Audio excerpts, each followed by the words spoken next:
हुकुम का जिंदगी सबकी तबाही होगी। महतो जी के छोड़ के गया है पगली, ना तेरी कभी सगाई होगी। डीजे नीरज बाबू पहाड़पुर गद्यानी।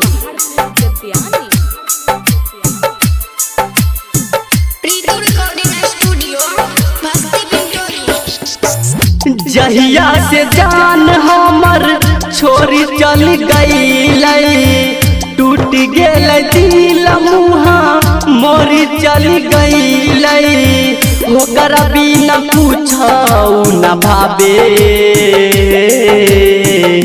के जान मन नहीं लागे न लागे, के जान मन नहीं लागे।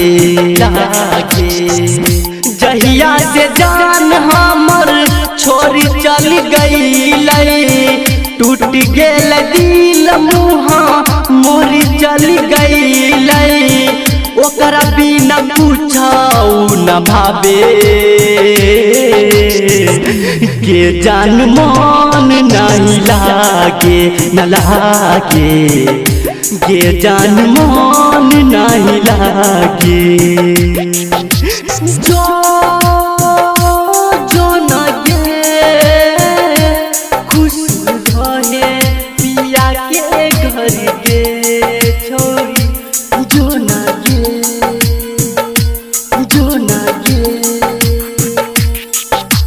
डीजे नीरज बाबू पहाड़पुर गद्यानी।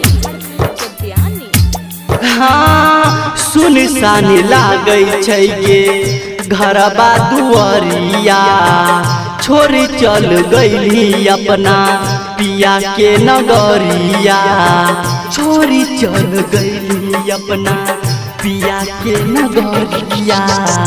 सुनसान लागै छै गे घरबा दुआरिया, छोरी चल गईली अपना पिया के नगरिया। तनियो नहीं सोचली कैसे जिंदगी बितैबै, तोहरा से अलगे होके कैसे रह पैबै। केना हम जीबौ बुया के जान मन नहीं लागे न लागे, के जान मन नहीं लागे। जो न गे खुश रहे पिया के घर के छोरी, जो न गे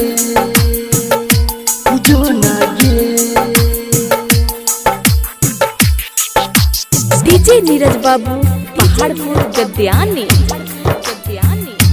हो आबै छै सपनावा में करै छै उ बतिया, अचके से उठी लोरबा बहाबै छै अखिया। अचके से उठी लोरबा बहाबै छै अखिया। आबै छै सपनावा में करै छै उ बतिया, अचके से उठी लोरबा बहाबै छै अखिया। नीक नहीं लागे कुछौ छछने परानमा, नैना लोर ढारै छै गे कुहुकै छै मनमा। सुतलो नींद के जगाबे के जान मन नहीं लागे न लागे, के जान मन नहीं लागे।